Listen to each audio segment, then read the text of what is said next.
दोबारा से पढ़ता हूँ। श्रीमद् भगवद गीता अध्याय संख्या 8 श्लोक संख्या 9 से लेकर 13 तक।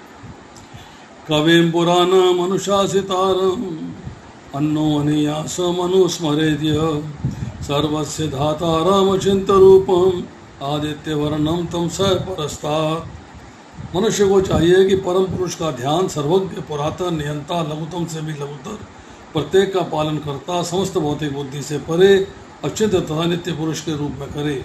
वह सूर्य के भांति तेजवान है और भौतिक प्रकृति से परे दिव्य रूप हैं। अब यहाँ पर जो है चर्चा आ रही है कि पिछले श्लोक में जो भगवान ने कहा, हे पार्थ, जो व्यक्ति अपने मन को मेरा स्मरण करने में निरंतर लगाए रखकर अविचलित भाव से भगवान के रूप में मेरा ध्यान करता है, वह मुझको अवश्य ही प्राप्त होता है। तो पहला है भगवान को अवश्य प्राप्त होना। Terms and conditions. कंडीशंस क्या बताई कि अपने मन को मेरा स्मरण करने में निरंतर लगाए रखना, कॉन्टिन्यूसली मेरा स्मरण होना चाहिए। That is required, that is essential. अब देखिए, अविचलित भाव से मतलब भगवान का स्मरण करने से विचलित नहीं होना है। आपका भाव जो है सांसारिक भोगों के प्रति आकर्षित ना होकर भगवान के प्रति आकर्षित हो जाए, और आप जो है भगवान का स्मरण करने से, उनको चिंतन करने से बिल्कुल परे नहीं हटे, उसी में डटे रहें, अर्थात अविचलित भाव से भगवान का ध्यान करना। ध्यान करने के लिए आवश्यक है मन का वश में होना, इंद्रियों का वश में होना और बुद्धि का ठीक तरीके से कार्य करना। और मन को वश में करने का तरीका भगवान ने बताया है। क्या है? हम ध्यान योग करके आए हैं कि मन को कैसे वश में किया जा सकता है, वो चर्चा हमने पढ़ी। अब यहाँ पर वो कह रहे हैं कि क्या है? परम पुरुष का ध्यान। अब सवाल यहाँ पे आ रहा है कि अगर हम थोड़ा सा पीछे जाएंगे तो अर्जुन ने प्रश्न किया है जीवन के अंतिम समय के बारे में, और भगवान कह रहे हैं कि जीवन के अंत में जो केवल मेरा स्मरण करते हुए शरीर का त्याग करता है, तुरंत मेरे स्वभाव को प्राप्त होता है। मतलब he comes back to my about, वो मेरे यहाँ, मेरे धाम में वापस आ जाता है।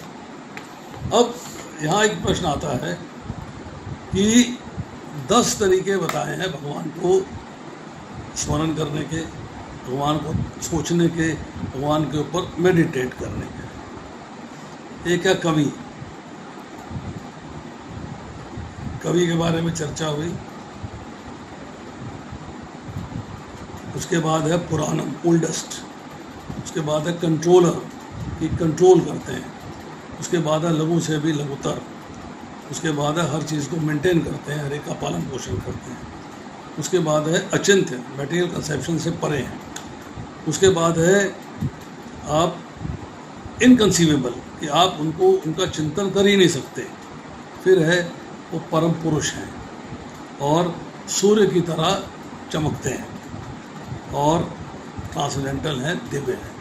ये 10 गुणों की यहाँ पे चर्चा हुई है, और इस 10 गुणों के बारे में आपको अंतकाल में सोचना है। This is very important. अब यहाँ प्रभुपाद जी क्या लिखते हैं कि इस श्लोक में परमेश्वर के चिंतन की विधि का वर्णन हुआ है। सबसे प्रमुख बात यह है कि वे भगवान निराकार या शून्य नहीं है। भगवान निराकार या शून्य नहीं है। कोई निराकार या शून्य का चिंतन कैसे कर सकता? चिंतन तो कोई पुरुष होगा, उसी का किया जाएगा ना। निराकार का चिंतन तो हो नहीं सकता। एक लड़की लड़के का चिंतन करती है, लड़का लड़की का चिंतन करता है, तो पुरुष है ना, तभी चिंतन होता है। अगर वो हो ही ना, विचारों में चिंतन किया जा रहा है, तो चिंतन नहीं होता। तो यहाँ जो बता रहे हैं कि पहली बात यह है कि भगवान पुरुष हैं। हम राम, कृष्ण, नरसिंह के बारे में पुरुष रूप में उनको पूछते हैं, पुरुष रूप में सोचते हैं कि चाहे वो राम का चिंतन करे, चाहे कृष्ण का चिंतन करे, चाहे विष्णु का चिंतन करे, नरसिंह भगवान का चिंतन करे, बलराम जी का चिंतन करे। और भगवान कवि हैं, अर्थात भूत, वर्तमान तथा भविष्य के ज्ञाता, सब कुछ जानने वाले हैं। प्राचीनतम पुरुष हैं, मतलब समस्त वस्तुओं के उद्गम है। प्रत्येक वस्तु उन्हीं से उत्पन्न है, उनसे प्राचीन कोई नहीं है। अणु से भी सूक्ष्म है। जीवात्मा के बाल के अग्रभाग के 10,000वें हिस्से के बराबर ऐसी कल्पना करिए आप। और भगवान इतने अचिंत्य हैं, इतने हम चिंतन नहीं कर सकते कि अणु के अंदर भी प्रविष्ट रहते हैं, ये तो मॉलिक्यूल के अंदर भी, एटम के अंदर भी भगवान प्रेजेंट है। इसलिए वो लघुतम से लघुतर कहलाते हैं। परमेश्वर के रूप में परमाणु तथा लघुतम हैं और किसी के भी हृदय में प्रवेश कर सकते हैं। परमात्मा के रूप में नियंत्रण करने वाले हैं। इन्हीं के द्वारा सारे लोगों का धारण होता है, यही सबका पालन करते हैं। ये जो विशाल लोग आकाश में तैर रहे हैं किसकी शक्ति से हैं? भगवान की शक्ति से हैं। ये बात हम 15वें श्लोक में पढ़ेंगे फिर से। परमेश्वर अपनी अचिंत्य शक्तियों से विशाल लोगों के क्षेत्रों को धारण किए हुए हैं। अब ईश्वर की ये शक्ति हमारी कल्पना से परे है। How is this moving, how is this going, ये हमारी कल्पना से परे है कि कौन सी ग्रेविटेशनल फोर्स है, कहाँ ग्रेविटी है, कहाँ ग्रेविटी नहीं है। वो तो कहते हैं चंद्रमा में ग्रेविटी 1/6 है ज़मीन से, तो चंद्रमा को ज़मीन में गिरना चाहिए ना, गिरता नहीं है। तो इसका मतलब ये है इसकी कल्पना करनी हमारी विचार शक्ति से परे है, इसलिए अचिंत्य कहलाते हैं। अब भगवान के बारे में हम कैसे जान सकते हैं? बच्चा अपने पिता के बारे में नहीं जान सकता, पिता बच्चे के बारे में जान सकता है। तो हम जो है भगवान हमारे पिता हैं, परम पिता, उनके बारे में कैसे जान सकते हैं? बड़ा कठिन है। तो इसलिए जो है इसमें कहा गया कि हमें जो है भगवद गीता, वेदों और भागवत जैसे शास्त्रों में जो कहा गया है उसको हमें स्वीकार कर लेना चाहिए। We should accept it. Now आती है थोड़ी सी चर्चा हम यहाँ से करते हैं कि जब हम कविम की हमने बात करी उसमें हम और डिटेल में जाते हैं कि सारे प्राणियों का जानना, उनके शुभ अशुभ कर्मों को जानना, ये केवल भगवान है और कोई नहीं कर सकता, नोबडी एल्स। परमात्मा सबके आदि है, सबका उद्गम है, प्रभुपाद जी लिखते हैं, इसलिए पुराणम है। तो अनुशासित आरम ये शब्द है, बड़ा डिफिकल्ट सा वर्ड है। इसका मीनिंग क्या है? इसका मीनिंग क्या है कि हम लोग जो है एग्जाम्पल दिया गया है, नेत्रों से देखते हैं, आँखों से देखते हैं। अब जो हम देखते हैं उसके ऊपर मन है, मन एनालाइज करता है कि हमने क्या देखा है। उसके ऊपर बुद्धि है, डिस्क्रिमिनेट करती है क्या ठीक है और क्या गलत है। उसके ऊपर अहम है, मैं, अहम उसको कंट्रोल करता है। और अहम के ऊपर भी जो शासन करता है, जो उनका आश्रय है, प्रकाशक है, वो है भगवान स्वयं। तो अहम के ऊपर भी भगवान है। अब दूसरी बात यह है कि भगवान आपके हृदय में बैठे हुए आपको कर्तव्य कर्म करने की प्रेरणा देते हैं। यस, पर प्रेरणा का जो एक्चुअल संदेश है वो संदेश किससे मिलता है? वेदों से, उपनिषद से, गुरु से, साधु से और अन्य शास्त्रों से। अब भगवान ने जो है हमारे पे कृपा कर दी। क्या कृपा करी है कि पुराने जो हमारे पाप हैं या पुराने जो हमारे पुण्य हैं, पिछले जन्मों के संचित हैं, बहुत जन्मों से संचित है हमारे पास, उनके लिए अनुकूल स्थितियाँ पैदा करते हैं, प्रतिकूल स्थितियाँ पैदा करते हैं। प्रतिकूल में पाप कर्म का फल भोगा जाता है, अनुकूल में पुण्य कर्म का फल भोगा जाता है। अब इस तरह जो है परिस्थितियाँ पैदा करके वो पाप और पुण्य के जो हमारे कर्मों के फल हैं उनसे हमें शुद्ध करते हैं, निर्मल बनाते हैं। भोग ले, भोग लिया, क्लियर हो गया, अब खाता तेरा कम हो जाएगा। शर्त एक है कि आगे से तूने पाप कर्म नहीं करना है और आगे से पुण्य कर्म भी नहीं करना है। कर्म वही करना है जिसका फल प्राप्त ना हो भौतिक संसार को भोगने के लिए। यही बात भगवान ने दूसरे अध्याय में कही, माँ कर्म फले तो भूमात संग अस्तो कर्म। हेतु कर्म का सर्जन करने का कारण मत बन, चाहे पुण्य फल हो चाहे पाप फल हो, जिसको भोगने के लिए शरीर चाहिए। इस तरह कर्तव्य और अकर्तव्य, क्या करना चाहिए क्या नहीं करना चाहिए, इसका विधान, और पुराने पाप और पुण्य जो फल हैं उनका नाश करने वाले जो भगवान हैं वो अनुशासिता कहलाते हैं। अनुशासन मीन्स वो आपके ऊपर कंट्रोल करते हैं। ये अलग बात है कि हम उनकी प्रेरणा को, उनके जो हमारे हृदय में एक प्रेरणा उठती है, एक विचार उठता है, उसका हम पालन नहीं कर पाते, उसके ऊपर चल नहीं पाते। भगवान अत्यंत सूक्ष्म है। सूक्ष्म होने के नाते हमारी मन और बुद्धि के विषय नहीं है, हम सोच नहीं सकते उनके बारे में, इट इज़ नॉट पॉसिबल। अब मन और बुद्धि है प्रकृति का कार्य, मन और बुद्धि जो है प्रकृति का कार्य है, और अचिंत्य का अर्थ है कि मन बुद्धि से चिंतन नहीं किया जा सकता, क्योंकि वो अचिंत्य हैं, वो हमारी मन और बुद्धि से परे हैं, हम उनको पकड़ नहीं पाते। मन बुद्धि तो प्रकृति का कार्य है, प्रकृति को भी नहीं पकड़ पाती, तो भगवान तो उससे बहुत परे हैं, भगवान की तो बात ही क्या है। अब आती है बात सर्वस्य धातारम, इसका क्या अर्थ है कि अनंत कोटि ब्रह्मांडों को धारण करते हैं, असंख्य लोगों को जो है अपने कंट्रोल में घुमाते हैं, परंतु सबका धारण करते हैं, सबका पोषण करते हैं, पालन पोषण करने वाले स्वयं भगवान हैं।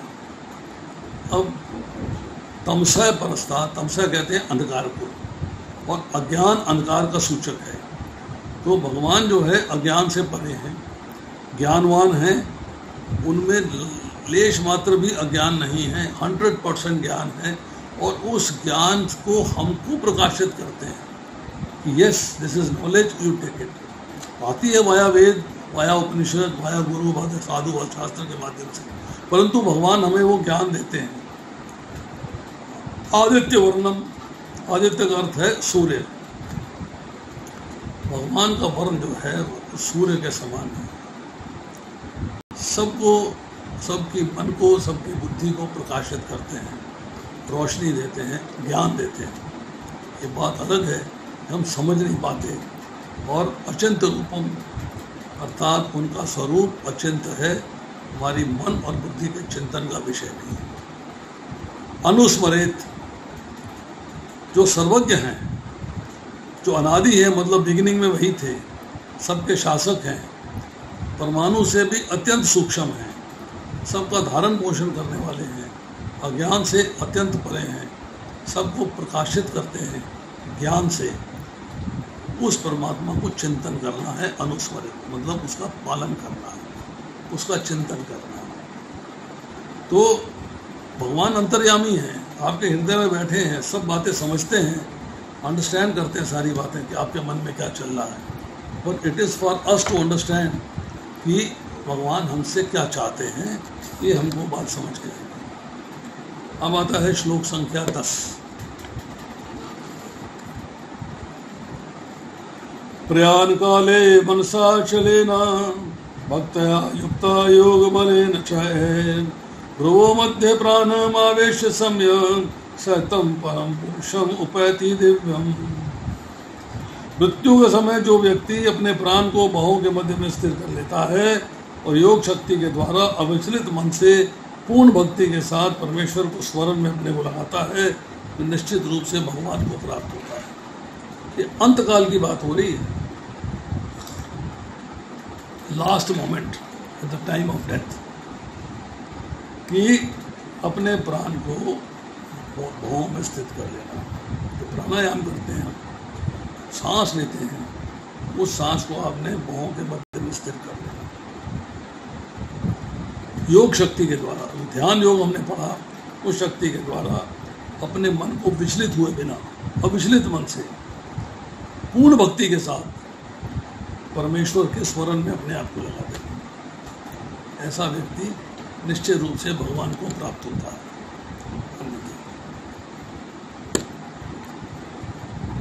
श्लोक में स्पष्ट किया गया है, मृत्यु के समय मन को भगवान की भक्ति में स्थिर करना चाहिए। प्रभुपाद लिख रहे हैं, बहुत सुंदर। जो लोग योगाभ्यास करते हैं, यम नियम प्राणायाम ध्यान धारणा समाधि प्रत्याहार, जो ये सब का पालन करते हैं, उनकी चर्चा होगी।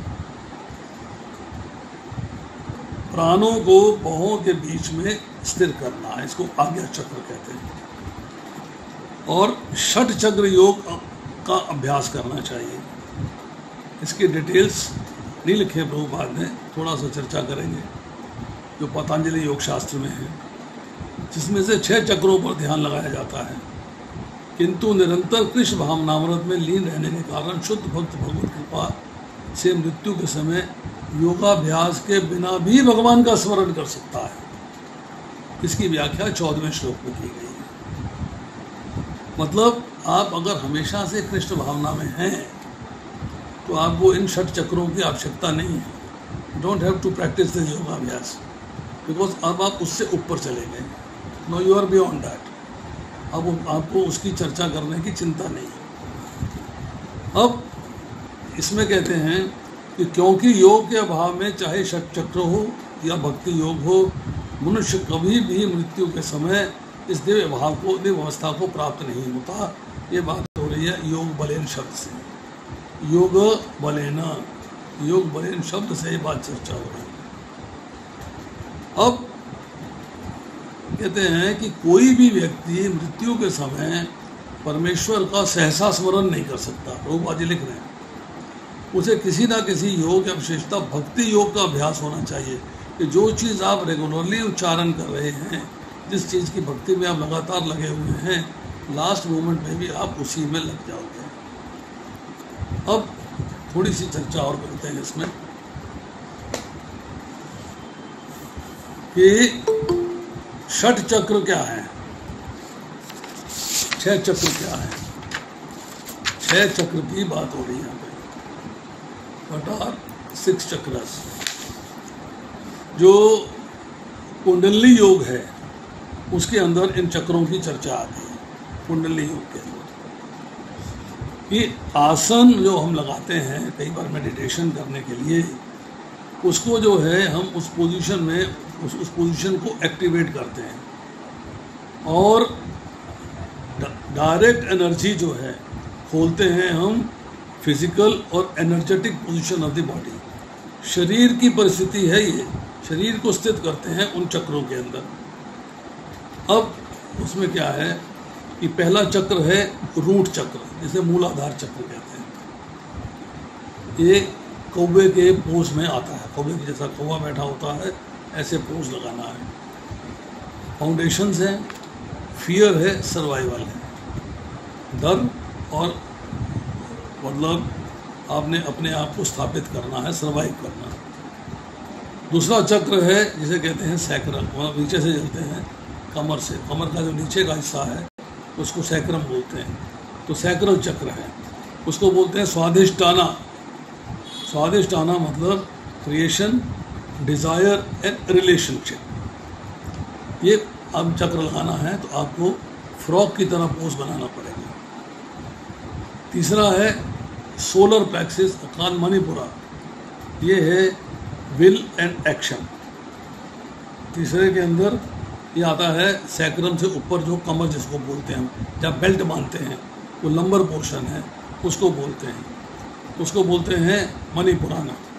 ये तीसरा चक्र है विल और एक्शन, मतलब आपकी इच्छा और आपका कार्य। ये स्ट्रेच पोज में होता है, सीधा बैठना पड़ता है, यूँ अकड़ के, ऐसे अकड़ के बैठे बिल्कुल सीधा। उसके बाद चौथा चक्र है जिसे दिल का चक्र कहते हैं, हार्ट का चक्र कहते हैं, इसे अनाहता भी कहते हैं। ये प्रेम का चक्र है, ये आपको ऊँट की तरह पोज बनाना पड़ता है। पांचवा चक्र है गले का, थ्रोट चक्र, सर्वाइकल। ये जो है इसके अंदर, इसको विशुद्ध चक्र भी बोलते हैं। ये कम्युनिकेशन का है, जो गले से ही आवाज़ आती है, ये कम्युनिकेशन का है। इसमें आपको सांप की भांति पोज बनाना पड़ता है। छठा चक्र है आँख का, इंट्यूशन और विजडम। ये जो है गुरु प्रणाम की जो मुद्रा होती है उसका चक्र बनाना पड़ता है। और ये जो छठा चक्र होता है आपका, ये गर्दन से ऊपर, ये आज्ञा चक्र कहलाता है। स्पिरिचुअल आइज, ये आँखों के मध्य में होता है। और उसके बाद सातवां चक्र है जो क्राउन है, सहस्रार, सहस्रारा। ये जो है ट्रांसेंडेंटल सीट ऑफ सोल यहाँ पर है। जब आदमी जो है यहाँ पे सोल को स्थापित कर लेता है, जब मृत्यु होती है तो ब्रह्मरंध्र को फाड़ के सोल बाहर निकल जाती है, चली जाती है। ये सत्क्रिया कहलाती है। तो इस तरह के ये चक्र हैं। अब इन चक्रों के अंदर आज्ञा चक्र जो है वो दोनों बाहों के बीच भ्रुकुटी के मध्य का स्थान है। ये त्रिकोण योनि है। अग्नि, सूर्य, चंद्र इसी त्रिकोण में एकत्रित होते हैं। योग बल से प्राणों को यहीं लाकर स्थिर रूप से निरुद्ध कर रहे हैं, मीन्स अनअटैच कर रहे हैं भौतिक संसार से। भौतिक संसार को आपने त्याग दिया है, कोई आपकी जो है भौतिक संसार से अटैचमेंट नहीं है।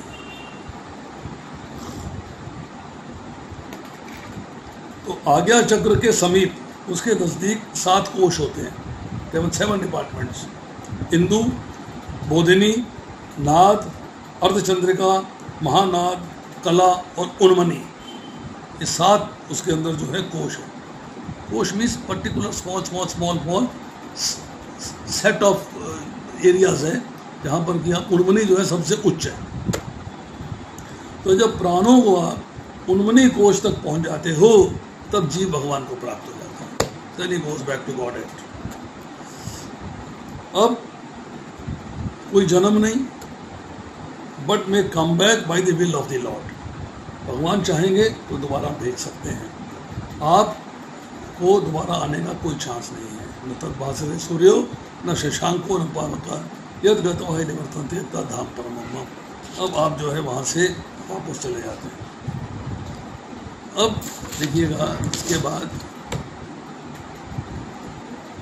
इसी 10वें श्लोक के अंदर भक्ति की बात हो रही है। प्रयाण गाले मनसा चले सतम परम पुरुषम उपैति दिव्यम। भक्ति क्या है? भक्ति है भगवान से प्रियता। आप भगवान का प्रेम प्राप्त करने की कोशिश कर रहे हैं, उसमें आपका भगवान के प्रति आकर्षण है, तभी आप भक्ति कर पाओगे। भक्ति उसी की करते हो जिसके प्रति आपका आकर्षण होता है। अब वो भक्ति जो है उसके लिए क्या है? भक्ति है ट्रांसेंडेंटल, दिव्य, और मन बुद्धि है लौकिक, इसी माया से बने हुए। तो मन बुद्धि लगा के भक्ति नहीं की जा सकती। भक्ति की जा सकती है जब आपकी आत्मा, आप स्वयं भगवान के प्रति समर्पित हो जाते हो, भगवान को समझते हो और भगवान की भक्ति में लग जाते हो। तो प्रियता जो है आत्मा के लेवल पे आनी चाहिए, मन बुद्धि के लेवल पे नहीं। परमात्मा में जो भक्ति में लग गया है मनुष्य, उसका मन जो है स्थिर हो जाता है, अर्थात आदर पूर्वक दृढ़ हो जाता है। इसे कहते हैं अचल होना। अब वो अचल हो गया है, अब वो टल नहीं सकता, विचलित नहीं हो सकता। उसको आप मतलब उसके जो आइडियाज़ हैं, थॉट्स हैं, उसके जो एक्शंस हैं, उनको आप चेंज नहीं कर सकते। अब प्राणायाम के द्वारा प्राणों को रोकने का जो अधिकार है वो योग बल है, योग बल। प्रत्याहारा के अंदर क्या आता है? इंद्रियों को इंद्र विषयों से हटाना।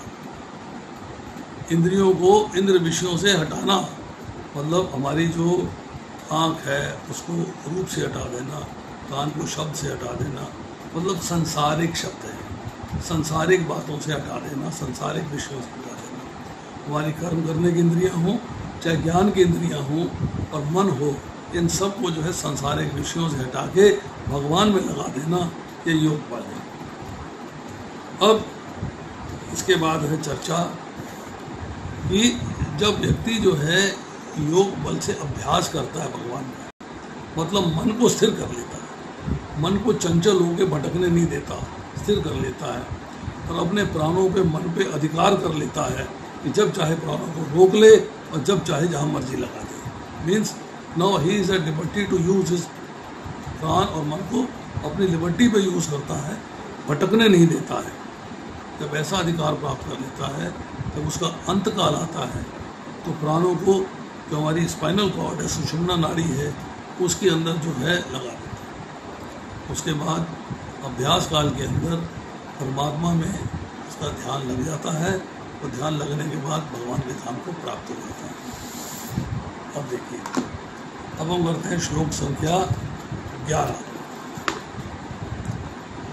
यद अक्षरं वेद विदा वदन्ति विशन्ति यति यत्या वीतरागाः यत् इच्छन्ति ब्रह्मचर्यं चरन्ति तत्ते पदम संग्रहेण पुनक्षये। जो वेदों के ज्ञाता हैं, जो ओंकार का उच्चारण करते हैं और जो संन्यास आश्रम के बड़े बड़े मुनि हैं, ये योग्यता बताती है कि कौन लास्ट मिनट में भगवान का ध्यान कर सकता है। वेदों के ज्ञाता, ओंकार का उच्चारण करने वाले और संन्यास आश्रम के मुनि। इनकी बात हो गई। वे ब्रह्म में प्रवेश करते हैं। ऐसी सिद्धि की इच्छा करने वाले ब्रह्मचर्य व्रत का अभ्यास करते हैं। अब मैं तुम्हें ये भी नहीं बताऊंगा, इससे कोई भी व्यक्ति मुक्ति का लाभ कर सकता है। अब वो मुक्ति का लाभ करने की भगवान जो है स्थिति बता रहे हैं कि 4 क्वालिटी पहले बताई। तो वेदों के ज्ञाता हैं, जो ओंकार का उच्चारण करते हैं, जो ब्रह्मचर्य का पालन करते हैं, और जो ग्रेट सन्यासी हैं, जो सन्यासी हैं उन्होंने सन्यास आश्रम ग्रहण कर लिया। अब बताते हैं कि ओम और हरे कृष्णा दोनों एक ही हैं। ओम शब्द जो है हरे कृष्णा के अंदर सन्निहित है, मिला हुआ है। तो यहाँ भगवान बता रहे हैं कि प्राण में प्राणों को भौहों के मध्य में यहाँ पर स्थिर करना होता है। अब वो कह रहे हैं कि जब व्यक्ति को जो है ये योग नहीं आता, ये षट चक्र की चर्चा नहीं करता, उसके लिए एक ही रास्ता है कि वो जब हरे कृष्ण महामंत्र का उच्चारण करता रहता है, लगातार उच्चारण करता है, ओंकार का उच्चारण हो जाता है और वर्णाश्रम धर्म के नियमों का पालन करता है, भगवान के सिवाय और किसी को जानता नहीं, मतलब उसमें इंटरेस्ट नहीं, जानता होगा पर इंटरेस्ट नहीं है, उसका इंटरेस्ट केवल जो है भगवान की सेवा में है। वो किसी चीज़ को संग्रह नहीं करता। जो चीज़ें आवश्यक हैं भक्ति के लिए और अपने जीवन यापन के लिए, उसी को अपने पास इकट्ठा करता है। उसके अलावा किसी चीज़ को वो संग्रह नहीं करता, परिग्रह कर देता, त्याग देता है। अब इसके बाद है कि भ्रू युगल के मध्य प्राणों को आविष्ट करके ज्ञात हुआ कि योग से वह जाना जा सकता है, परंतु डिफिकल्ट है। भौहों के मध्य में प्राणों को आविष्ट करना बड़ा डिफिकल्ट है। तो इसके उस योग का क्या रूप है, क्या करना चाहिए? आप जो है भगवान के नाम का लगातार जप करिए। नंबर 1, ध्यान योग्य क्या है ये जानिए, और प्राप्ति के योग्य क्या है ये जानिए। मतलब किसको प्राप्त किया जा सकता है ये जानिए, और ध्यान योग क्या है ये जानिए। आपको सारी बातें जो है हौले हौले क्लियर हो जाएंगी। You will be able to understand each and everything. अब हम चर्चा करते हैं थोड़ी सी और भगवान के बारे में चर्चा हुई है। अक्षरम, अक्षर, अ प्लस क्षर, क्षर मतलब जिसका विनाश ना होता हो, उसकी चर्चा है। तो भगवान का कभी विनाश नहीं होता, कभी नाश नहीं होता, सदा सर्वदा एक रूप रहते हैं, एक रस रहते हैं। जो लोग ये कहते हैं कृष्ण मर गए, राम मर गए, वो मूर्ख हैं, अज्ञानी हैं। उनका सारा ज्ञान जो है वो भौतिक संसार में उलझा हुआ है। वो नहीं समझते हैं कि फैक्ट्स क्या है, फैक्ट्स क्या नहीं है।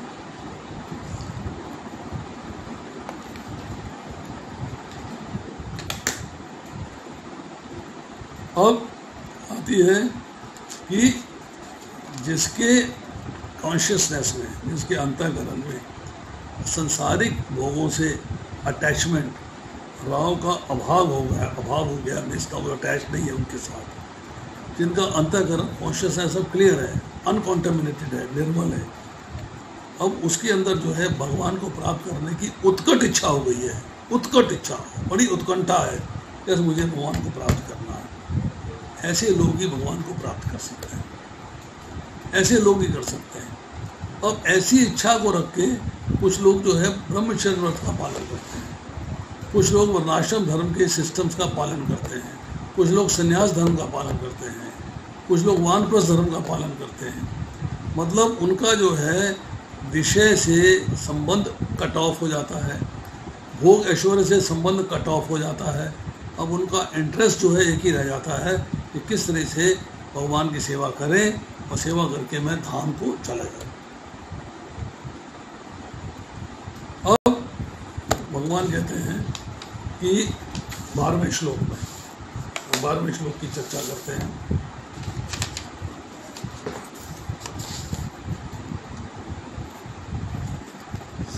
स्वर द्वारा निसंयम्य मन हृदय निरुद्ध च मूर्धन आधाय आत्मन प्राणम आस्थिता योग धारणाम समस्त इंद्रिय क्रियाओं से व्यक्ति को योग की स्थिति योग धारणा कहा जाता है। इंद्रियों के समस्त द्वारों को बंद करना और मन को हृदय में और प्राण वायु को सिर में केंद्रित करके मनुष्य अपने को योग में स्थापित करता है। तो यहाँ पे चर्चा आ रही है कि योग में स्थापित होने की क्वालिटी क्या है, कि हाउ डू यू क्वालिफाइड कि मुझे अपने आप को अब योग में स्थापित करना है, how do you do it, कैसे करते हो आप। तो यहाँ जो है प्रभुपाद लिखते हैं कि पहले इंद्रिय भोग के सारे द्वार बंद करने होते हैं। इंद्रिय भोग के सारे द्वार मुझे बंद करने होते हैं। मतलब द्वार क्या है, कौन से द्वार हैं? तो यहाँ प्रभुपाद जी लिखते हैं प्रत्याहार करना है तो आपके सब द्वार बंद हो जाएंगे। प्रत्याहार का मतलब है इंद्र विषयों को इंद्रियों से हटाना। ज्ञानेंद्रियां नेत्र कान नाक जीभ और स्पर्श पूर्णतया वश में करके उन्हें इंद्र तृप्ति में लिप्त नहीं होने दिया जाता। मन हृदय में प्रसिद्ध परमात्मा पर केंद्रित हो जाता है तो प्राण वायु को सिर के ऊपर चढ़ाया जाता है। इसका डिस्टेंट पूरी जो एक्सप्लेनेशन है 6ठे चैप्टर में हम कर चुके हैं। पर सबसे उत्तम विधि तो कृष्ण भावनामृत है। इस सारे चक्करों में पढ़ने से बढ़िया ये है कि आप कृष्ण भावनामृत का पालन करें, दैट्स गुड एंड एनफ। बस। तो यहाँ प्रभुपाद जी लिखते हैं यदि कोई भक्ति के द्वारा अपने मन को कृष्ण में स्थिर करने में समर्थ होता है तो उसके लिए अविचलित दिव्य समाधि में बने रहना सुगम हो जाता है। Now he goes into transcendental समाधि। अब वो जो है ट्रांस में चला गया तो उसके लिए भगवान को प्राप्त करना इट बिकम्स वेरी इजी। अब यहाँ पर जो है चर्चा हो रही है कि उसको कौन सा लोक मिलता है, कौन से लोक की प्राप्ति होती है। तो प्रत्याहारा के अंदर है, जैसे हमने चर्चा करी कि हमने अपनी ज्ञानेंद्रियाँ और कर्मेंद्रियों को विषयों से हटा लेना। नो सेंस ग्रेटिफिकेशन, कोई सेंस ग्रेटिफिकेशन नहीं करनी और अपने मन को भगवान पे फोकस कर देना जो आपके हृदय में विराजमान है और प्राण वायु को भों के मध्य में ले जाना। अब योग धारणा में स्थित होकर तलवे से लेके मस्तिष्क कर मेरी मूर्ति को भावना का आश्रय देकर, मतलब भगवान का स्मरण करना है। जब आज्ञा चक्र के किसी भी लेवल पे हो तो तलवे से लेके और या प्राण वायु के यहाँ तक किसी भी चक्र में हो, आप प्राणों को कहीं भी स्थित करने की कोशिश कर रहे हो, परंतु मेरा स्मरण मेरा चिंतन आवश्यक है। अब कह रहे हैं मॉडर्न एज के लिए क्या है, ये हमारे लिए पॉसिबल नहीं है, ये पॉसिबल नहीं है। मॉडर्न एज के लिए क्या है कि जितनी प्रैक्टिस ऊपर लिखी है सारी इम्पॉसिबल है, हम नहीं कर पाते। बेस्ट प्रोसेस क्या है? कृष्ण भावनामृत। और आप अपने मन को अगर कृष्ण पे केंद्रित कर लेते हो तो आप समाधि की स्थिति में चले जाते हो। Then you go to trance. अब आती है चर्चा 13वें श्लोक की।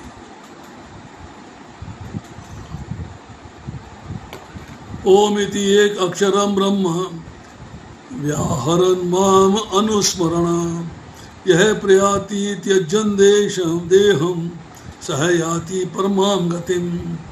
इस योगाभ्यास में स्थित होकर तथा अक्षरों के परम सहयोग ओंकार का उच्चारण करते हुए यदि कोई भगवान का चिंतन करता है तो अपने शरीर का त्याग करता है तो निश्चित रूप से आध्यात्मिक लोकों को जाता है।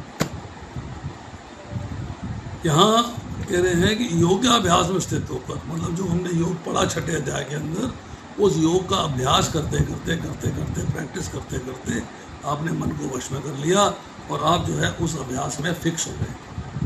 अब अक्षरों के परम सहयोग, अक्षर क्या है? आ, उ, मा और ऊपर अर्धचंद्र, ये ओम बनता है। तो इस ओंकार का उच्चारण करते हुए आप इस ओंकार का उच्चारण करते हो।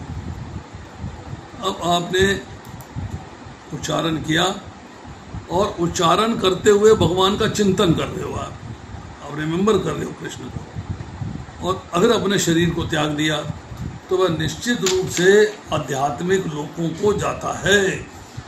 ही गोज टू आध्यात्मिक लोकों में प्रवेश करता है।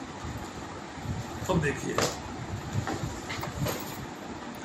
जहां हम शब्द आता है ओम का, हम ओम के बारे में थोड़ी सी चर्चा करेंगे कि ओम शब्द का जो है अर्थ क्या है। जब हम कहते हैं आ, ऊ, मा और ऊपर अर्धचंद्र,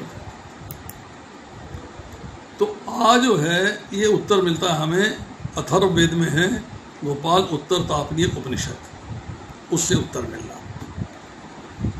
उसमें पहला खंड, पहला अध्याय 39-40 श्लोक और फिर पहला अध्याय 55 और 56 श्लोक, इसमें चर्चा आती। आ शब्द जो है वो अकारात्मक है, वो यूज होता है बलराम जी के लिए। बलराम जी संकर्षण रूप हैं, यही बलराम जी राम अवतार में लक्ष्मण जी होते हैं। शेषनाग के रूप में विश्व का आश्रय है, शेषनाग के फनों के ऊपर सारा विश्व टिका हुआ है। इनको विश्व भी कहते हैं, विश्वानर भी कहते हैं। ये बाहर की बातें जानने में बहुत सावधान है, इसलिए बहिप्रज्ञ कहलाते हैं। अगर आप चित्रकूट गए हों, आपने देखा हो कि लक्ष्मण पहाड़ी है, लक्ष्मण पहाड़ी पे लक्ष्मण जी पहरा दिया करते थे, सोए नहीं एक दिन भी। 11.5 साल भगवान चित्रकूट में रहे हैं भगवान राम, लक्ष्मण जी ने पहरा दिया वहाँ पे, क्योंकि बाहर की बातें जानने में बड़े एक्सपर्ट हैं, बहुत ही मास्टर हैं। और इसीलिए जागृत अवस्था के अभिमानी हैं, सोते नहीं, नींद की आवश्यकता नहीं है, सदैव जागरूक रहते हैं। मतलब तंद्रा से भी जागरूक रहते हैं और बातें जानने में भी जागरूक रहते हैं, इसलिए शब्द इस्तेमाल होता है आ। दूसरा है ऊ, ऊ का अर्थ है उकारात्मक। ये क्या है? ये कृष्ण अवतार के अंदर जो है प्रद्युम्न जी हैं, भगवान कृष्ण के पुत्र, और राम अवतार में प्रद्युम्न जी बनते हैं शत्रुघ्न, शत्रुघ्न बनते हैं। तेजस रूप है, काम के अंश होने से मन में स्थित है, मन में स्वप्नावस्था के अभिमानी है, मीन्स सूक्ष्म से सूक्ष्म जगत की बात जान सकते हैं। जितना भी ज्ञान सूक्ष्म जगत में है, सूक्ष्म लोकों में है, उन सबको ये जानते हैं। अब मन की सूक्ष्म वासना द्वारा कल्पित जगत जो हम बना लेते हैं, हमें मन में जो सूक्ष्म वासनाएं होती हैं उसे हम कल्पना का जगत बना लेते हैं, उसको भी जानते हैं। आपके मन में स्थित है, अंतर की सारी बातें जानते हैं, इसलिए अंतःप्रज्ञ कहलाते हैं। अब तीसरा है अनिरुद्ध जी, माँ मकारात्मक, ये है अनिरुद्ध, ये बुद्धिमान है। यही जो है राम अवतार में भरत जी हैं। ये प्राज्ञ, प्राज्ञ मीन्स बुद्धि, प्रज्ञा बुद्धि को बोलते हैं, प्राज्ञ रूप है। सुषुप्ति के अभिमानी है, मीन्स निद्रा के अंदर भी किसी भोग की कामना नहीं है, सिर्फ सेवा की कामना है। निद्रा नहीं आएगी तो भी चलेगा, आएगी तो भी चलेगा। कोई स्वप्न नहीं देखते, सिर्फ जागृत अवस्था में जो बातें होती हैं उसी का ध्यान रखते हैं। जब इंद्रियां और मन दोनों सो जाते हैं, उसके बावजूद इनके जो है बुद्धि से जागृत अवस्था में रहते हैं। कुशाग्र बुद्धि के स्वामी हैं, बड़ी बड़ी इंटेलिजेंट माइंड है। ना स्थूल भोगों की कामना है, ना सूक्ष्म भोगों की कामना है, कोई दृष्टि नहीं है। भरत जी गढ़े में रहे, 14 साल जो है खड़ाऊ लाके रख दी आसन पे, सिंहासन पे, और गढ़े में पड़े रहे। मैं धरती पे भी नहीं रह सकता, मेरे में इतनी औकात नहीं है कि मैं राम जी के वनवास जाने पे मैं धरती पर रह सकूं। वो गढ़े के अंदर रहे हैं, आनंद के भोक्ता हैं, आनंदमय हैं, और राज्य की ओर देखा भी नहीं, ये जानते हैं सारे लोग। उसके बाद ऊपर अर्धचंद्र में 2 चीज़ें, एक बिंदु है और एक नाद है, अर्धचंद्र है। जो अर्धचंद्र हैं वो है वासुदेव, और ये है राम अवतार के अंदर राम जी, संपूर्ण विश्व में प्रतिष्ठित हैं। नाद रूप प्रणव का संपूर्ण स्वरूप है, संपूर्ण जगत के कारण है, सबके अंतर्यामी हैं, संपूर्ण भूतों की उत्पत्ति स्थिति प्रलय सब इनके साथ है। और जो ऊपर बिंदु है, जो बिंदु स्वरूप है, वो है राधा रानी, जो राम अवतार में सीता जी बनती हैं। तो उस ओंकार शब्द का उच्चारण करते हैं तो भगवान के चतुर्व्यूह स्वरूप का तुरंत उच्चारण हो जाता है, पूरा उच्चारण हो जाता है। अब प्रभुपाद जी लिखते हैं ओम ब्रह्म तथा भगवान परस्पर भिन्न नहीं है, वन एंड सेम थिंग, एक ही है। ओम जो है भगवान की निर्विशेष ध्वनि है, मतलब निराकार ध्वनि कह लीजिए आप, इसका आकार नहीं है पर है भगवान। और हरे कृष्ण में ओम शब्द जो है मिला हुआ है, सन्निहित। अब यहाँ कहते हैं जो हरे कृष्ण मंत्र का जप करते हुए शरीर को त्यागता है वो अपने अपने अभ्यास के अनुसार, उसने कितना अभ्यास किया है, कितनी प्रैक्टिस की है, उसके अनुसार जो है, जो कृष्ण के भक्त हैं कृष्ण लोग वो लोग वृंदावन जाते हैं, जो हृदय में परमात्मा स्वरूप भगवान को पूछते हैं वो आध्यात्मिक आकाश में अपने अपने लोक को जाते हैं, जो राम जी को पूछते हैं साकेत जाते हैं, नरसिंह भगवान को पूछते हैं नरसिंह लोक जाते हैं, जो हर एक का अपना अपना लोक है उन लोकों में चले जाते हैं। किंतु जो भगवान को विशेष नहीं मानते, सिर्फ ज्ञान मार्ग में लगे रहते हैं, वो ब्रह्म ज्योति तक जाते हैं, उनका उद्धार नहीं होता। अब इस 13वें श्लोक करने के बाद हम एक बार जो ये 2 श्लोक हैं 12 और 13 इम्पोर्टेंट श्लोक हैं, इनको रिवाइज कर लेते हैं, थोड़ा सा रिवीजन कर लेते हैं। 12वें श्लोक में हमने चर्चा कर ली। 12वें श्लोक में कहा गया है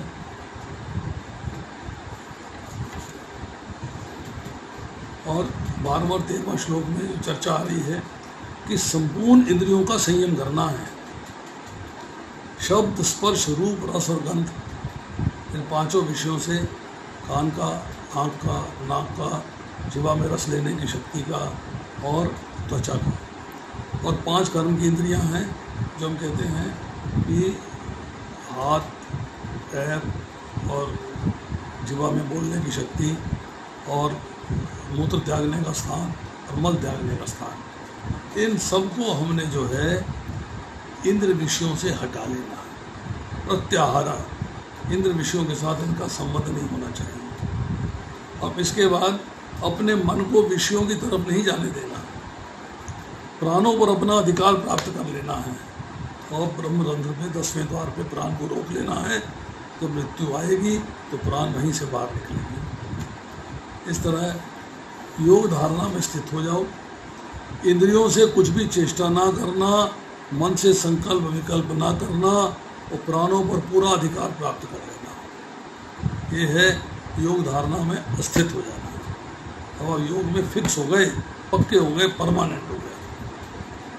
अब जब आप जो है भगवान के नाम का उच्चारण करते हो, हरे कृष्ण महामंत्र का जप करते हो अपने के अंतिम समय में, तो आपको जो है परम गति की प्राप्ति होती है।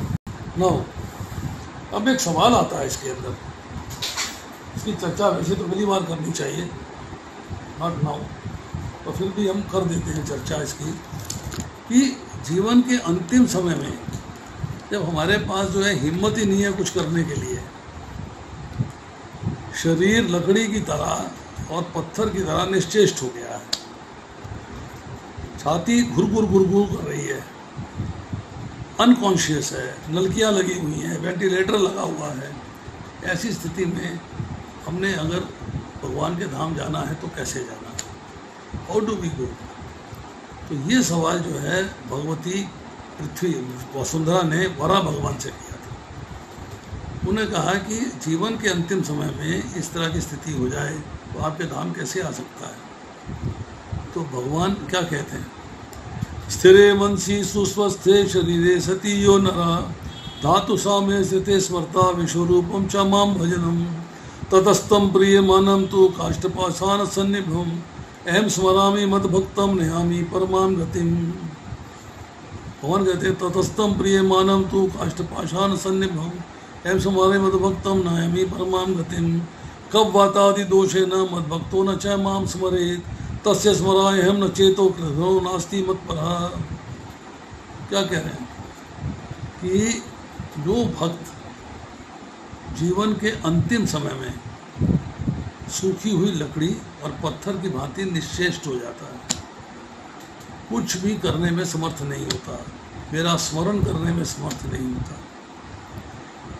वो छाती गुरगुर कर रही है, कफ आदि दोषों से घिरा हुआ है।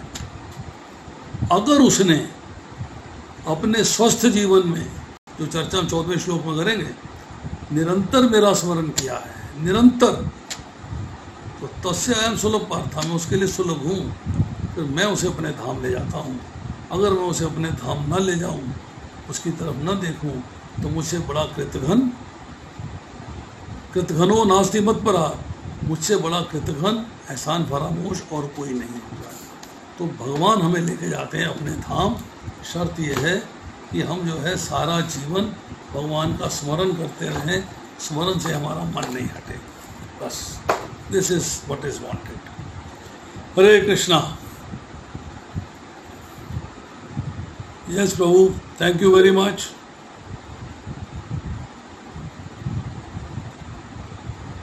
किसी का कोई प्रश्न है? आदित्य वशिष्ठा माता जी ने हाथ खड़ा किया है। बोलिए माता जी, अनम्यूट करिए अपने आप को।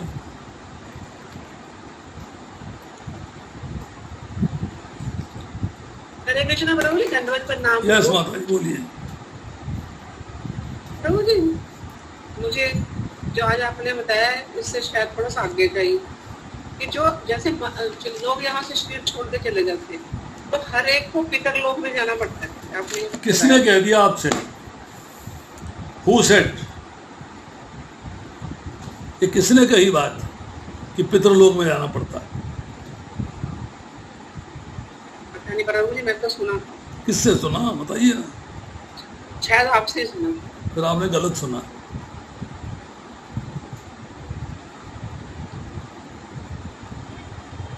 जी प्रभु जी, अच्छा आप बताइए। मैं ये कह रही थी आपको, पितरलोक में जो जाते हैं वो वहां से तब निकलते हैं जब उनका पिंडदान वगैरह किया जाता है, तब वहां से निकलते हैं। और पितरलोक की अवधि बताई गई है कि हमारा 1 साल, तो पितरलोक का 1 दिन। तो जब हम श्राद्ध करते हैं, तो अगर हमने एक दिन 15 दिन में जो आते हैं श्राद्ध के 1 दिन कर दिया, तो क्या उसकी उसी टाइम गति हो जाएगी क्या? ऐसा है माता जी, आप कंफ्यूज हो रही हैं जी। मैंने ये कहा ही नहीं कभी, आपने कहीं और से सुना है।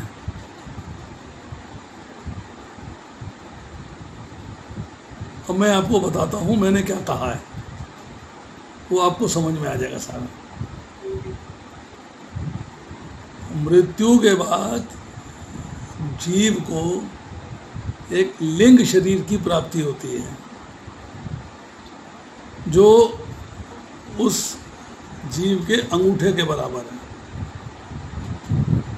उस लिंग शरीर की प्राप्ति को कहते हैं प्रेत शरीर भी कहते हैं और लिंग शरीर भी कहते हैं। वह शरीर 10 दिनों तक उसी घर में रहता है, पर मृत्यु के बाद वो शरीर जो है जाता है यमराज जी के पास।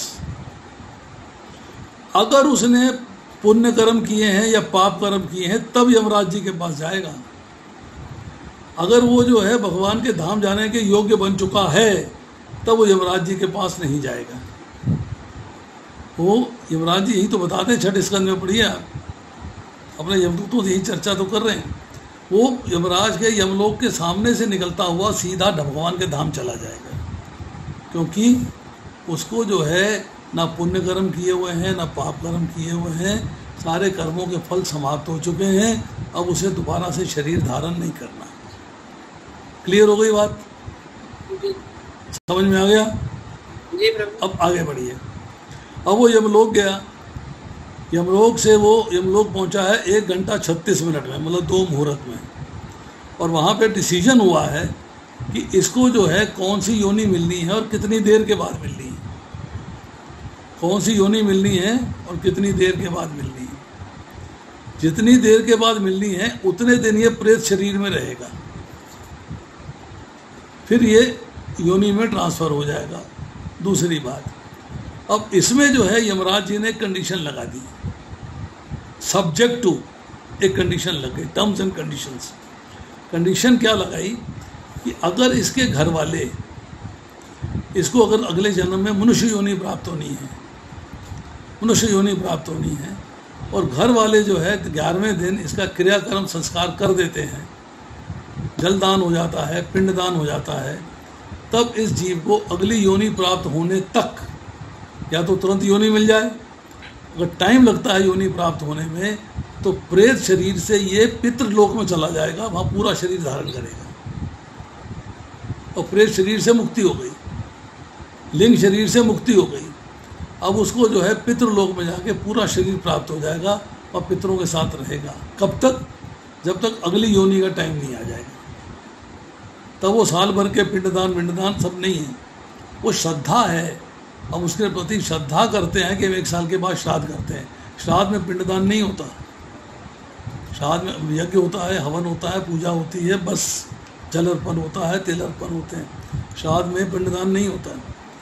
हम उसके लिए एक श्रद्धा है, श्राद्ध का मतलब है श्रद्धा है हमारी उसके प्रति, हम उसको ऑनर देते हैं। पिंडदान होता है 11वें दिन, और टेक्निकली देखा जाए तो 10 दिन में 10 पिंडदान होते हैं, हर दिन एक पिंडदान होता है। पर आजकल के ब्राह्मण जो है ना तो कोई घर में करवाता है ना ब्राह्मण करते हैं।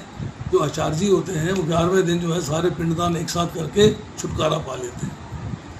पिंडदान का मतलब है आपने उसके और दैविक क्रिया कर दी, अब उसको प्रेत शरीर को, जो लिंग शरीर में आत्मा विराजमान थी आपके घर के अंदर, तो वहाँ से रिलीज़ हो जाएगी। अब रिलीज़ होके या तो अगली योनि में चली जाएगी, अगली योनि में अगर डिले है तो पितृलोक चली जाएगी, फिर पितृलोक में रहेगी। कब तक रहेगी? जब तक उसे अगली योनि की प्राप्ति नहीं होनी है। इसलिए पितृलोक को कहते हैं कि it is a waiting hall. Waiting hall है वो आपके लिए। एक जैसे रेलवे स्टेशन पे, एयरपोर्ट पे वेटिंग हॉल होता है, जब जहाज आएगा तब तक आप वेटिंग हॉल में रेस्ट कर लो। जब तक अगली योनि प्राप्त होगी तब तक आप वेटिंग हॉल में रेस्ट करिए, प्रोवाइडेड उसकी टिकट आपके पास है। और टिकट क्या है? 11वें दिन के अंदर क्रियाकर्म का हो जाना प्रॉपर तरीके से, वो टिकट है उसकी। अब बताइए, अब कोई कंफ्यूजन है आपको? हाँ जी प्रभु जी, जैसे जो वेटिंग हॉल है, मैं ये पूछ रही थी कितने टाइम है पितृलोक, कितना टाइम के लिए? वो डिसीजन भगवान का है, वो आपका नहीं है। आप नहीं कह सकते मुझे वेटिंग हॉल में 1 दिन रखो, 2 दिन रखो, अगली फ़्लाइट दे दो। वो फ्लाइट वाले की मर्जी है, 11:40 पे जाएगी या 12:40 पे जाएगी, आपका डिसीजन नहीं है। आप जहाज़ वाले को नहीं कह सकते देखो जी मैं वेटिंग हॉल में बैठ गई हूँ, मेरा फ़्लाइट लेके आओ 10 मिनट के अंदर। नो, वो डिसीजन फ़्लाइट वाले का है। 6 घंटे बाद जाए, 8 घंटे बाद जाए, 2 घंटे बाद जाए, 15 मिनट में जाए। इस तरह डिसीजन जो है यमराज का है कि आपको अगली योनि कब प्राप्ति होगी, उसका डिसीजन है। आपको कई जन्म लग जाएँ, कई साल लग जाएँ, कई महीने लग जाएँ, कई दिन लग जाएँ, कई क्षण में हो जाए, तो आपकी उनके ऊपर डिपेंड करता है।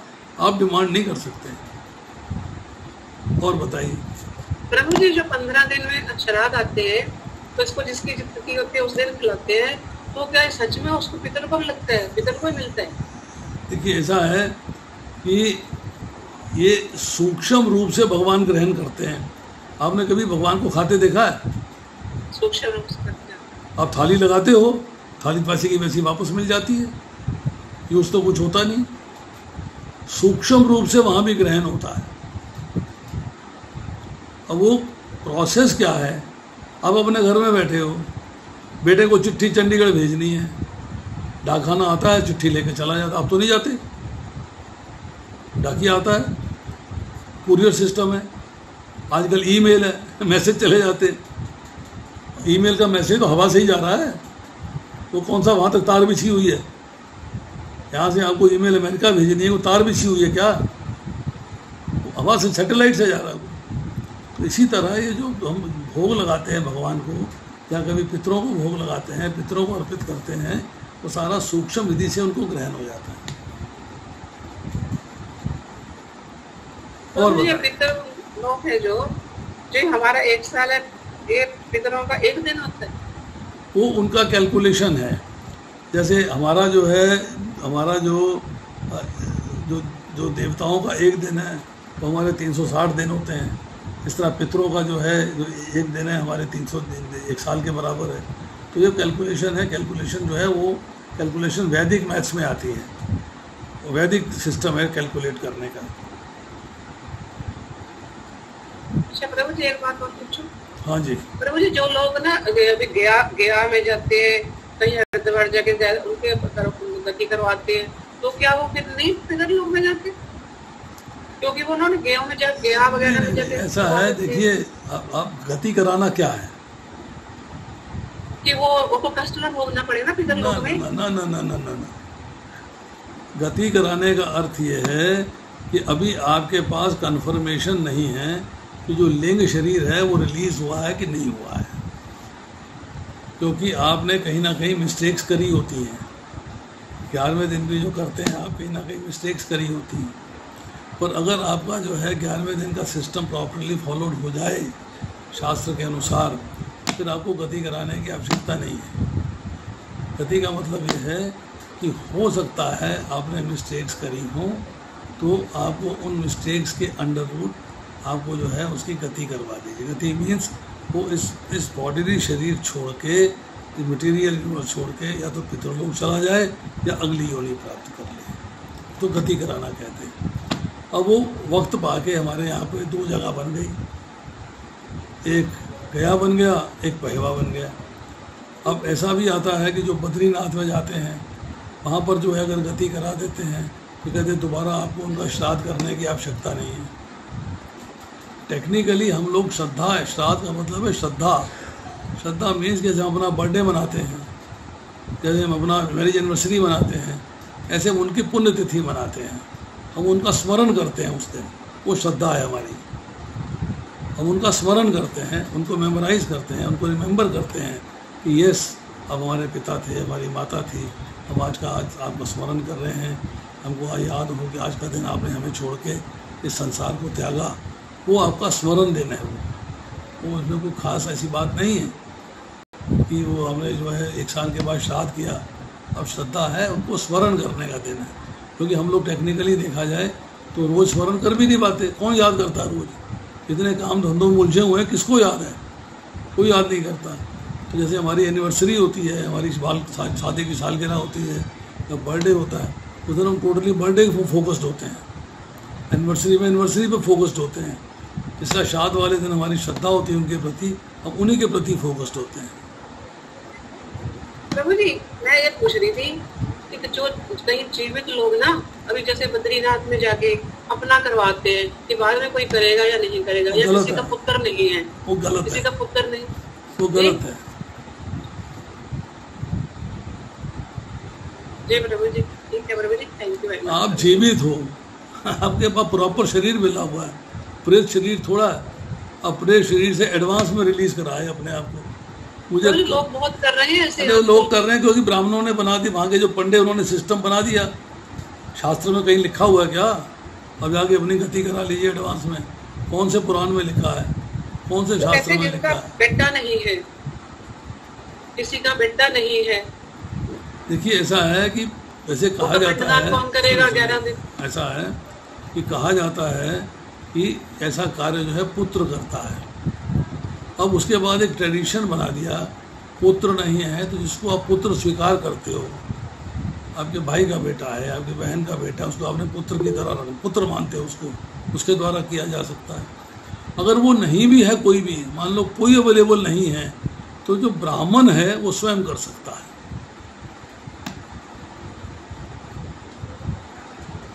मतलब बेटी नहीं कर सकती? बेटी का किया हुआ जो है ना वो स्वीकार नहीं होता। अब आजकल बेटियां जो है अग्नि दे रही हैं, हाँ जी, गलत है, दैट इज रॉन्ग। वो सेंटिमेंटल है, इमोशनल है, वो शास्त्र के अनुसार नहीं है।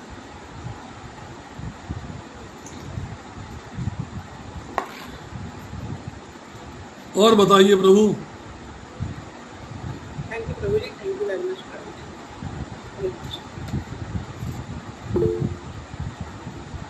हाँ प्रभु जी, हाथ खड़ा किया आपने,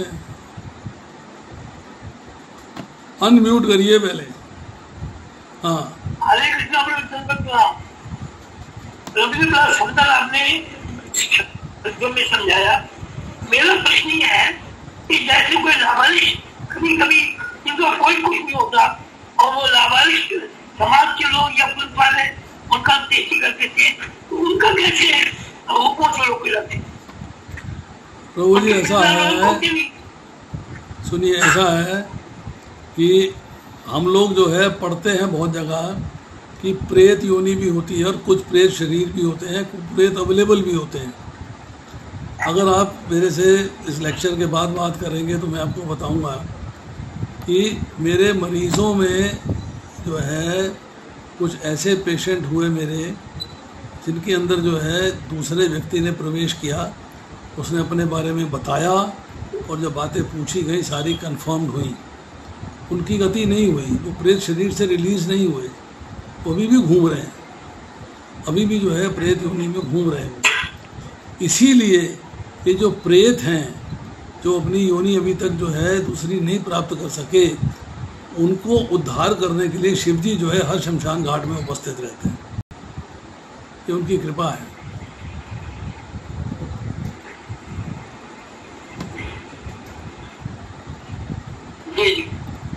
हाँ जी, ठीक है, उनको दर्शन नहीं करते। दोबारा कहिए। उनको उद्धार शिव जी करते हैं, शिव जी। हाँ, उनका उद्धार शिव जी उसीलिए उपस्थित है वहाँ। आप किसी शमशान घाट में चले जाइए और शिव जी की मूर्ति जरूर होगी, अवश्य होगी, अवश्य होगी, अवश्य होगी। हाँ जी, बोरा प्रभु।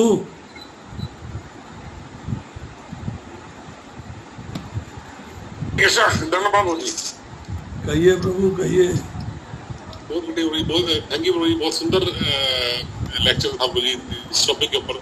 हालांकि बड़ा ये जो टॉपिक है बड़ा कॉम्प्लिकेटेड है, मतलब हर किसी के मन में जिज्ञासा रहती कि ऐसा होगा तो कैसा होगा, लेकिन आपने मुझे बहुत सुंदर तरीके से समझाया मुझे, बहुत सारे एस्पेक्ट्स क्लियर हो गए हमारे।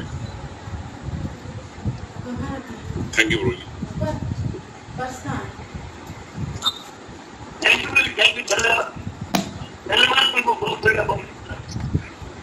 और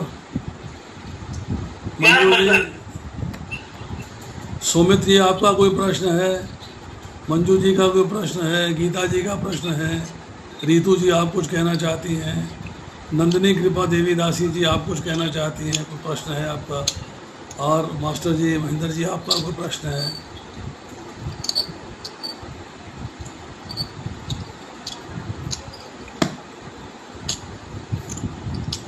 हरे कृष्णा प्रभु जी। हरे कृष्णा माता जी। प्रभु जी, बहुत चीजें ना काफी नई थी, तो ये रिकॉर्डिंग है इसकी, एक बार दोबारा सुनना कॉन्सेप्ट पूरे क्लियर करने के लिए। दे दूंगा आपको रिकॉर्डिंग, अगर हो गई हो तो दे दूंगा, क्योंकि एक बार में ना पूरे कॉन्सेप्ट समझ नहीं आते। कोशिश करेंगे, अगर रिकॉर्डिंग है तो दे दूंगा। ठीक है प्रभु, चेक करूंगा। धन्यवाद। और बताइए। यस। हरे कृष्णा प्रभु जी। यस माता जी, बोलिए। प्रभु जी, ये 8वें श्लोक में ना पेज नंबर 308 पे लास्ट लाइन 8वें श्लोक की, यदि हम निरंतर कृष्ण का चिंतन करते रहें तो ये निश्चित है कि हम जीवन के अंत में कृष्ण जैसा शरीर प्राप्त कर लेंगे। इसका क्या अर्थ है? कृष्ण जैसा शरीर प्राप्त कर लेंगे, इसका क्या अर्थ है प्रभु जी? और कुछ? बस यही समझनी है। चलिए बता देता हूँ, मैं बता देता हूँ और इसका असर करता हूँ अभी आप। हाँ जी, रीतू जी आप कुछ कहना चाहती हैं? नहीं प्रभु जी, थैंक यू सो मच, बहुत अच्छी क्लास थी। प्रभु जी, मेरा एक प्रश्न है कि जब बॉडी की डेथ होती है तो कितने डेज के बाद न्यू बॉडी मिलती है? मतलब एक तो आपने बोला कि सूक्ष्म शरीर चलता है, वो यमराज जी की इच्छा है, वो उनका कैलकुलेशन है, आपका कैलकुलेशन नहीं। मतलब अच्छा, ठीक है प्रभु जी। प्रभु जी, वो भी कर्मों के अकॉर्डिंग डिसाइड होता है कि हमें? यस, कर्म फल है। ठीक है। और प्रभु जी, जो आत्मा है वो सूक्ष्म शरीर लेके कितने दिन तक उस घर में रहती है? 10 दिन तक। 10 दिन।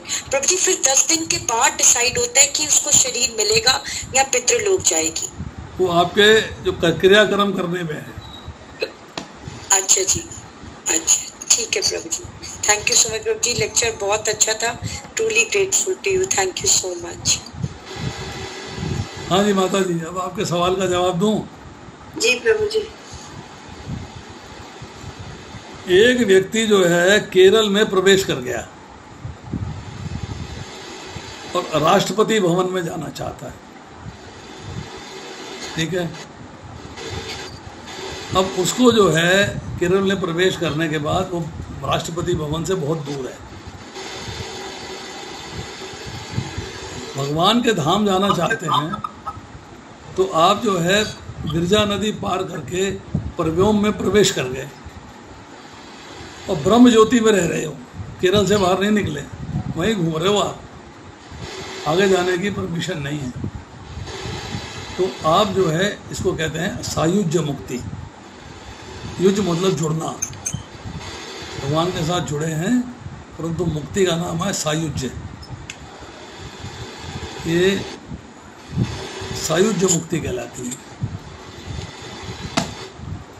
अब आप जो है ट्रैवल करके थोड़ा आगे तक चले गए, थोड़ा आगे तक चले गए, केरल से आए, महाराष्ट्र तक पहुंच गए, मध्य प्रदेश तक पहुंच गए, मतलब आप पास पास जाते जा रहे हो, मतलब राष्ट्रपति के समीप हो रहे हो। इस तरह आप जो है परव्योम से ब्रह्म ज्योति से निकल के और भगवान के लोक के पास हो रहे हो, तो सामीप्य मुक्ति होगी। सामीप्य, सामीप्य, ये सामीप्य मुक्ति हो गई। अब आपके मौका लगा तो आप दिल्ली में पहुंच गए। दिल्ली में राष्ट्रपति भवन है, दिल्ली में आ गए आप और पास हो गए। इसी तरह आप और पास चलते चलते चलते चलते गोलोक वृंदावन जा पहुंचे, परंतु अब उस लोक में हैं तो सालोक की मुक्ति हो गई, सालोक की मुक्ति हो गई।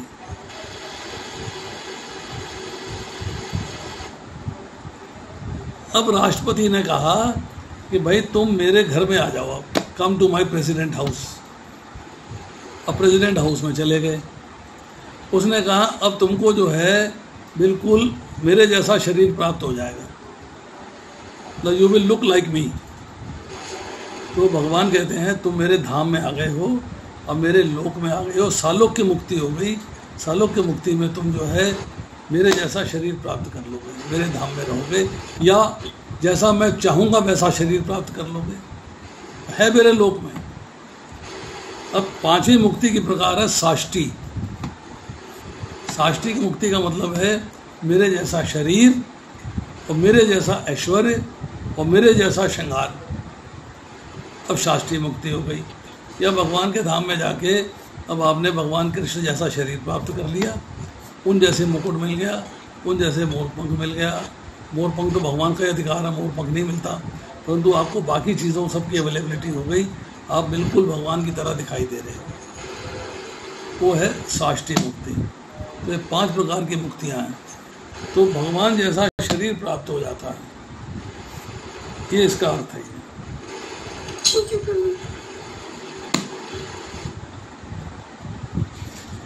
और बताइए। तो मुझे 4 है ना, सायुज्य मुक्ति, सामीप्य मुक्ति, सालोक्य मुक्ति और साष्टी मुक्ति, 4 हो।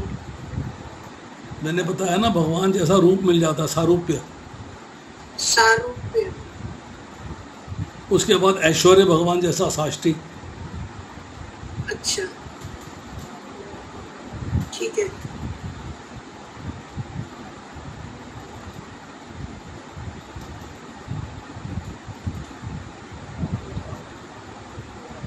ठीक है, थैंक यू प्रभु जी। हमारे लिए तो ये सोच से बहुत दूर था, हम सोच भी ना पाते। एक्चुअली आज का जो लेक्चर है ना वो नहीं होने वाला था, बड़ी मुश्किल से मैंने आपको मैसेज भेजा है।